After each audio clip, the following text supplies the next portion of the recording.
Olá, estamos aqui para mais um programa As Pessoas Inspiram. E nessa semana aqui, quase Páscoa, né? Então fiquem com a gente aqui que tem um papo muito interessante hoje sobre formação de jovens para o mercado de trabalho. Olha só, e eu trouxe uma convidada super especial aqui para falar com a gente sobre esse assunto aqui, que com certeza vai ter muitas coisas interessantes aqui para a gente conversar.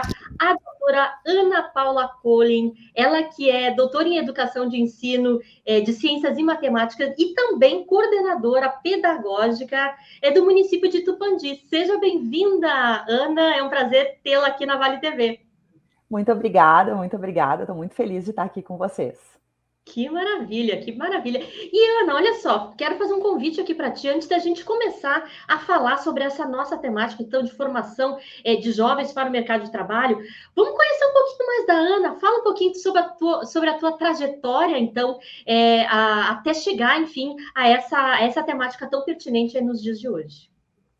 Bom, eu sou professora de matemática, fiz magistério, né? Quando eu era jovem, o meu ensino médio, né, foi magistério no Colégio São José, em São Leopoldo.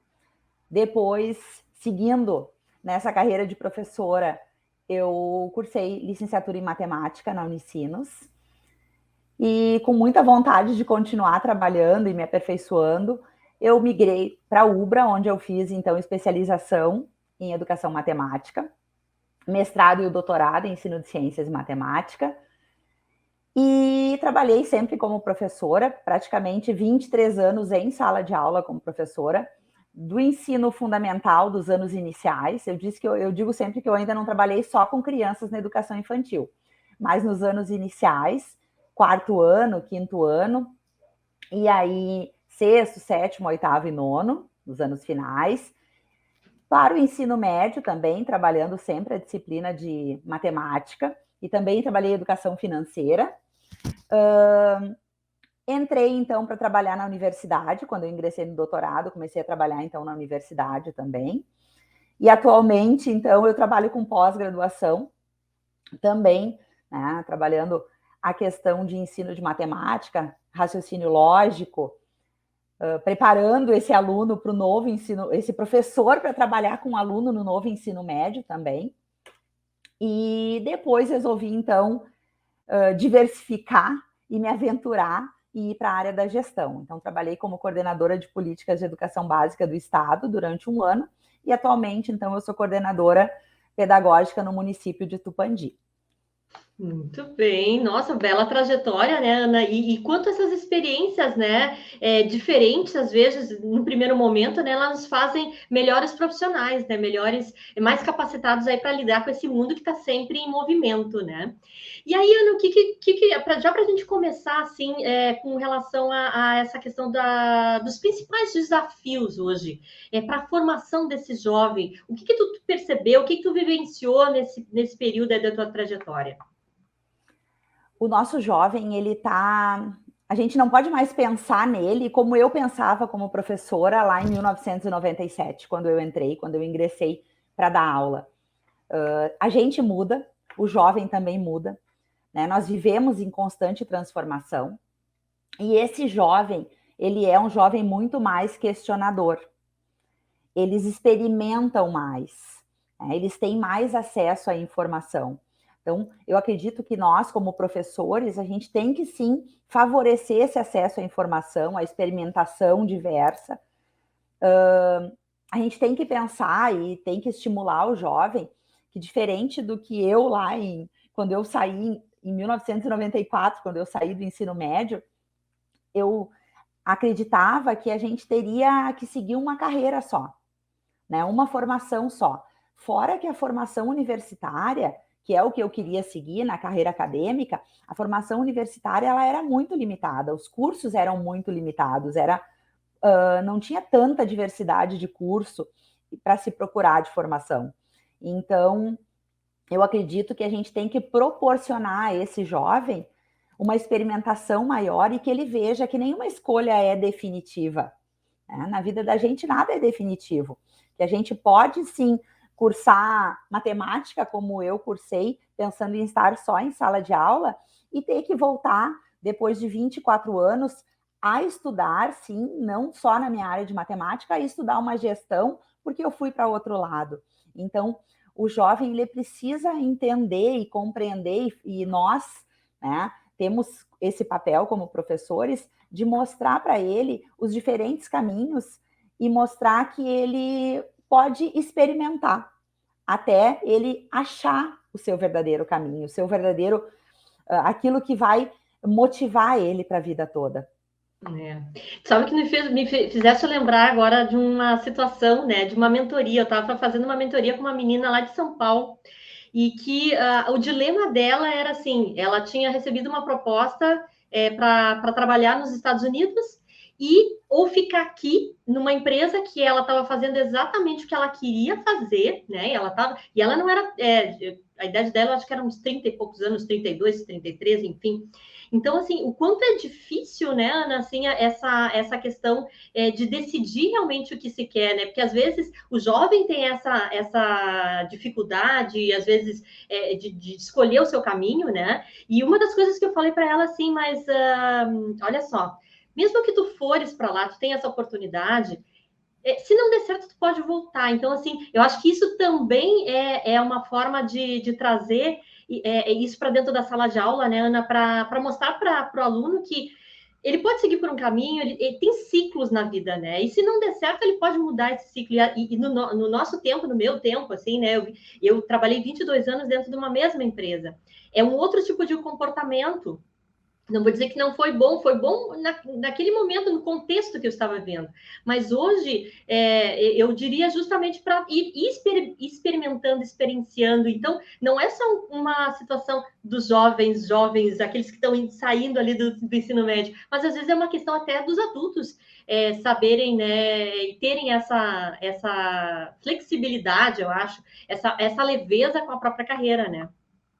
Tu tem que, eu acredito sempre que quando a gente não está motivado, que a gente deve procurar outra coisa. Né? Quando tu acha que tu pode fazer outra coisa, tu pode fazer mais, que tu realmente te mexa para fazer outra coisa. Uhum. É muito difícil para a minha geração. A minha geração já tem essa dificuldade maior de modificar, de mudar. Mas eu acho que então o meu papel como professora é mostrar para esse meu aluno que ele pode fazer diferente. Eu tenho um filho de 17 anos que está terminando o ensino médio. Ele cursa o técnico, termina só o ano que vem o técnico. Mas o terceiro ano do ensino médio dele, ele termina esse ano. E a gente tem discutido muito e conversado muito sobre o que ele quer fazer, o que ele vai fazer. Né? Quantos pais deveriam parar com seus filhos e perguntar o que realmente eles querem, o que realmente interessa para eles, para que eles possam, então, estudar e procurar caminhos para chegar onde ele quer. Uhum. E saber que se ele fizer essa meta para ele daqui 10 anos, não significa que daqui 10 anos ele vai chegar lá e ele vai ter que ser um profissional frustrado porque não era aquilo que ele queria. Uhum. Que daqui 10 anos, se ele chegar lá e ver que não era o que ele queria, que ele possa, sim, procurar outro caminho. Tá? Essa questão do não ser definitivo. Acho que a gente tem que, hoje, para o nosso jovem, mostrar todas as opções, mostrar tudo que tem, e que ele possa, então, seguir o seu caminho, procurando aquilo que lhe faz bem e que lhe faz crescer e que ele está sempre aprendendo. Eu acho que a gente está sempre aprendendo, né? Nós estamos em constante aprendizagem. Como não importa a carreira que eu vou seguir, eu tenho que estar sempre aprendendo. Eu não posso parar ali e pensar que eu já sei tudo, porque a gente não sabe. Então, eu acho que é nesse sentido que a gente tem que pensar nesse jovem que está ali para entrar no mundo de trabalho. O que ele precisa, o que a gente pode fornecer e auxiliar, na verdade é esse, né? É esse o termo, auxiliar para que realmente ele consiga seguir nas suas escolhas e escolhas conscientes, escolhas éticas, que hoje é tão difícil, né? É verdade. E tu tocaste numa questão aqui, né, que é bem importante, Ana, né? É como eu vou ajudar esse aluno, né, nós professores, enfim, dentro da sala de aula, se às vezes nós mesmos não sabemos ou não estamos no espaço que a gente queria estar. É difícil, né, essa questão. Muito difícil, muito difícil. Por isso, nós a gente vive na... Eu já tive alguns lugares que eu trabalhei, e a gente conhece muitas pessoas, e a gente conhece nesse caminho tantos profissionais, às vezes, frustrados. E a gente não pode... Eu particularmente, eu não queria ser professora. Tá? Eu fui professora porque a minha mãe, quando eu entrei no ensino médio, me disse que eu tinha que fazer magistério. Eu terminei o magistério dizendo que eu não seria professora. E depois de um tempo, quando eu decidi ingressar na faculdade, eu fui fazer licenciatura, todo mundo, mas tu vai fazer licenciatura, tu não quer ser professora. Realmente, eu não queria. Mas a licenciatura, assim que eu entrei, eu me achei. Eu não consigo me imaginar hoje não sendo professora. A minha definição, quando me perguntam, além de dizer que eu sou mãe, que eu sou filha, que eu sou esposa, eu sou professora. Porque eu me achei na minha profissão, mas não era um caminho que eu ia seguir se não fosse a minha mãe me dizer, tu vai fazer isso. Mas eu poderia depois ter seguido qualquer outro caminho. Mas eu me encontrei, eu não consigo imaginar a Ana Paula hoje sem estar na sala de aula como professora. Por mais que eu esteja hoje como coordenadora, eu sou professora acima de tudo. Então, nesse ponto, eu acho que é o que a gente tem que pensar. Eu estou feliz sendo aquilo que eu busquei de formação? Se eu estou feliz, que bom, eu consegui. Agora, se eu não estou feliz, eu posso mudar. Com Eu posso certeza. procurar outra coisa. É Né? verdade. Sempre há tempo, né, para procurar outra coisa. Nossa, meu Deus, né? Acredito muito nisso, né? E Ana, assim, ó, assim, tu trabalha realmente com essa questão pedagógica, o que está sendo feito hoje para preparar, então, esse aluno para esse mercado de trabalho tão complexo que a gente tem hoje? Na verdade, nós temos, né, na educação básica, a Base Nacional, a BNCC, né, a Base Nacional Comum Curricular, que traz para a sala de aula agora, além de um currículo que é um currículo nacional, né, que é um currículo que traz, que aproxima essa aprendizagem para todos, equalitária, ela traz muito o protagonismo do estudante. Né? Desde pequeno, desde a educação infantil, ela traz muito forte essa questão do protagonismo do estudante. Quando a gente chega a pensar no jovem lá no ensino médio, né, no novo ensino médio, que se fala, né, que a partir desse ano nas escolas está se trabalhando o novo ensino médio, o novo ensino médio, ele traz esse protagonismo, mas da mesma forma, aliado ao desenvolvimento desse estudante, ou seja, para seguir a carreira acadêmica, ou seja, para o mundo do trabalho. Né? Se tem esses caminhos, preparar o estudante para seguir uma carreira acadêmica dentro de um curso universitário, dentro de um outro curso que ele vai buscar, ou ir para o mundo do trabalho. Então, se tem esse olhar, claro, a partir desse ano que ele está realmente sendo implementado nas escolas. Aqui no Rio Grande do Sul, nas escolas, a partir desse ano, ele está em todas as escolas do ensino médio, o novo ensino médio. Então, se quer, ao final desses 3 anos, que esse aluno seja protagonista, que esse aluno saia da escola conseguindo resolver problemas, mas não é problema de matemática, é resolver problemas e encontrar soluções, problemas do cotidiano, da vida dele. Que ele saiba se relacionar com os outros, que ele saiba escutar e se posicionar. É muito importante que a gente saiba se posicionar. Hoje todo mundo se posiciona, mas a pessoa não escuta. Então tu tem que saber escutar o outro também, colocar o teu ponto de vista, mas aceitar o ponto de vista do outro e conversando, socializando, chegar então a um denominador comum, né? A um entendimento comum. Então, o novo ensino médio, ele pensa nisso, ele pensa nessa preparação, não só a preparação básica, a preparação de formação básica, mas também nessa preparação para que se possa, então, enfrentar esses desafios que são pertinentes a esse novo jovem, né? A esse jovem muito mais questionador, esse jovem que se posiciona muito mais, esse jovem que está atuando muito mais, que tem muito mais acesso à informação, aliado ao uso de tecnologias, de resolução de problemas. Então, hoje, né, o que se pensa é isso, que ele saia desse terceiro ano, né, do ensino médio ou de uma formação técnica, sabendo sim se posicionar e se colocar, né, no lugar do outro também. Uhum. E tem uma coisa interessante, né, Ana, que quando tu fala assim, né, quando a gente está na sala de aula, né, muito fica na mão do professor, né? Esse professor às vezes não está totalmente preparado para esse movimento acontecer. Existe alguma ação, uma capacitação? Como é que a educação, de forma geral, assim, ela contempla então também esse ator que está contribuindo, né, ajudando esse jovem a seguir o seu fazer as suas melhores escolhas, digamos assim? Existem formações, sim, formações, normalmente formações privadas, mas as redes também investem na formação dos seus professores, né? Basta que esse professor se desacomode também. Eu acho que no momento que tu está trabalhando com o novo, com algo diferente, tu tem que buscar essa formação.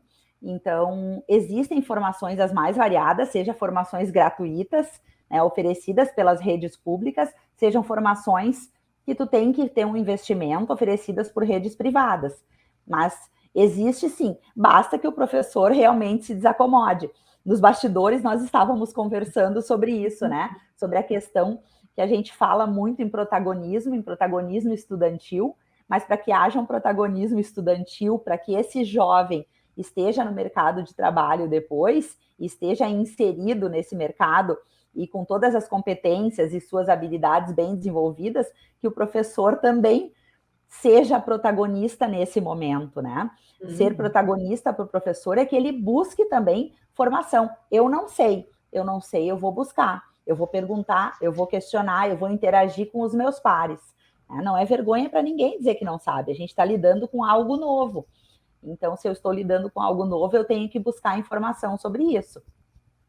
E é interessante, né? Eu estava conversando com outro colega também, que é professor de segundo grau, enfim, né? E ele estava me comentando que às vezes ele chega na aula e o aluno sabe mais do que ele, porque a área de TI é uma coisa assim que dormiu, já mudou tudo, né? Então, conviver também com essa esse novo jeito, né, de aprender, que nem sempre o professor vai trazer o material pronto, né? Ele vai construir junto com os alunos, e às vezes os alunos, pelas suas experiências, vão poder contribuir muito mais até do que o próprio professor dentro da sala de aula em determinada matéria, enfim, né, determinado projeto. É que é muito difícil, por muitos professores, eles estudaram de um jeito diferente. Eles tiveram uma formação diferente, uma formação extremamente conteudista, né? Os professores não sabem trabalhar por habilidade. Quando eu digo os professores, eu me incluo neles também, né? É uma aprendizagem trabalhar por habilidades. Então, a gente trabalha por conteúdo, né? Por objeto do conhecimento. Hoje o nome, né, que se define não é mais conteúdo, é objeto do conhecimento, né? A gente não fala mais em aluno, a gente deve falar estudante, né? O nosso estudante. E o professor, ele precisa, então, encontrar outros meios de desenvolver a aprendizagem. Não é o ensinar só, é o desenvolver a aprendizagem. Então, ele precisa encontrar outros meios, outras formas. Por isso que nós temos tantas metodologias diferentes, né? A cada dia a gente estuda metodologia diferente. Essa metodologia diferente é que faça com que esse estudante participe mais, participe efetivamente da aula e que ele encontre significado. Porque se eu encontro significado naquilo que eu vou aprender, eu tenho vontade de aprender, eu quero aprender. Então, no momento que eu estou participando, né, eu falo em ensino de matemática, como professora de matemática. Então, eu tenho que encontrar um método, uma metodologia para trabalhar com o meu estudante no desenvolvimento da sua aprendizagem, mas sabendo que ela não se finda no final da minha aula, que ela é constante, que aquilo vai ser retomado em outro momento. O que às vezes é importante para mim não é para ele, não é para o outro. Então, eu tenho que fornecer para ele meios para que ele consiga depois caminhar com as próprias pernas, né? Uhum. Ter mais autonomia, né, na própria aprendizagem, né? Porque hoje, se tu olhar se a matéria em si, ela está disponível na internet, se você quiser saber sobre um assunto e tudo mais, mas dentro da sala de aula que eu vejo assim esse campo fértil, né, para a gente refletir, para a gente discutir, né, e fazer essa geração de novos conhecimentos muitas vezes, né? Dentro dessa linha, Ana, assim, de trabalhar com essa pluralidade, ter essa diversidade toda de pessoas, a gente também tem os jovens que estão entrando dentro do mercado de trabalho, indo para o mercado de trabalho, pessoas com algum tipo de deficiência, né? Então, eu queria te ouvir um pouquinho como é que vocês enxergam dentro da educação, né, a inserção dessas pessoas com deficiência no mercado de trabalho. Bom, deixa eu só retomar, então, um pouquinho da minha formação para que eu possa, então, dizer por que eu falo sobre a deficiência. Quando eu fui fazer o meu doutorado, eu fui fazer ele porque, como professora na sala de aula, os alunos com deficiência estavam chegando nas minhas turmas. Tá? Na época, eu trabalhava como professora municipal em São Leopoldo e eu tinha alunos com deficiência chegando na minha escola e chegando na minha sala de aula.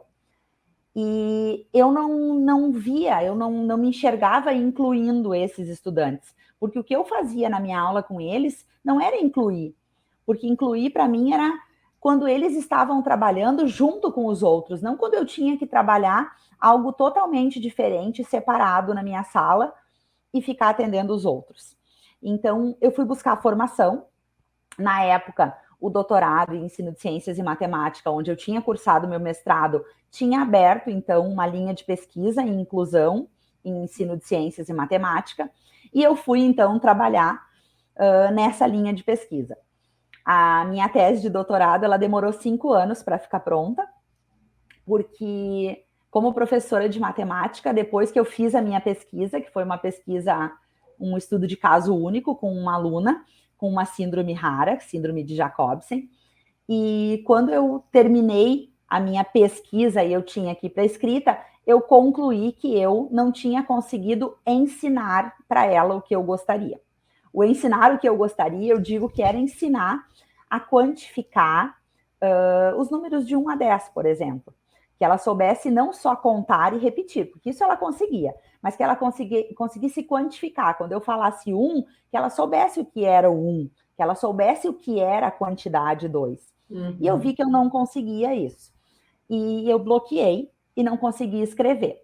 Fiquei quase um ano, meio ano, um ano, para conseguir escrever que eu, como professora, não tinha conseguido.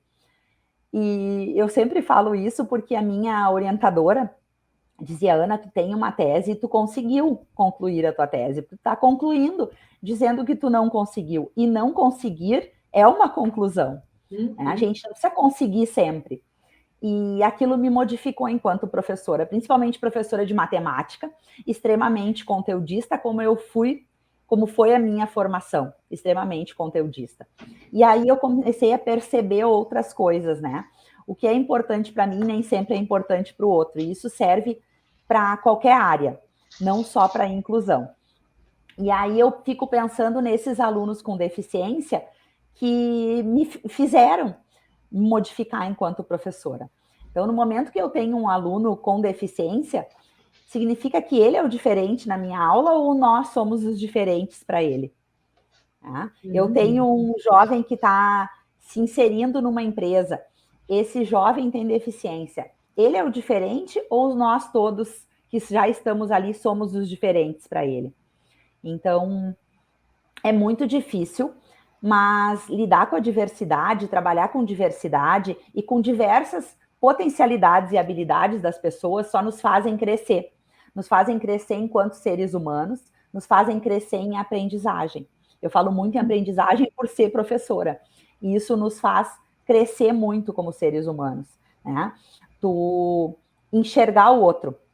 A BNCC traz entre as suas competências lá, né, o desenvolvimento de empatia. Né? Além da autonomia, de todo o restante, o desenvolvimento de empatia. Quando é que tu desenvolve empatia? Quando tu te coloca no lugar do outro. Então, tu te colocar no lugar do outro, de um aluno com deficiência, de uma pessoa com deficiência, de um jovem com deficiência, te faz crescer, te faz lidar com essa diversidade, e isso é bom para todo mundo, não só para essa pessoa. Então, eu acho muito importante essa inserção. Infelizmente, ela ainda é um número muito reduzido. Né? Nas escolas, nós lidamos com muita inclusão nas escolas, nas universidades. Esses alunos, eles estão, né, chegando nas universidades também, chegando nos cursos técnicos, chegando, né, indo adiante na sua formação, de acordo com as potencialidades de cada um. Mas até que ponto nós estamos preparados? Nós não estamos preparados para lidar com essa diversidade.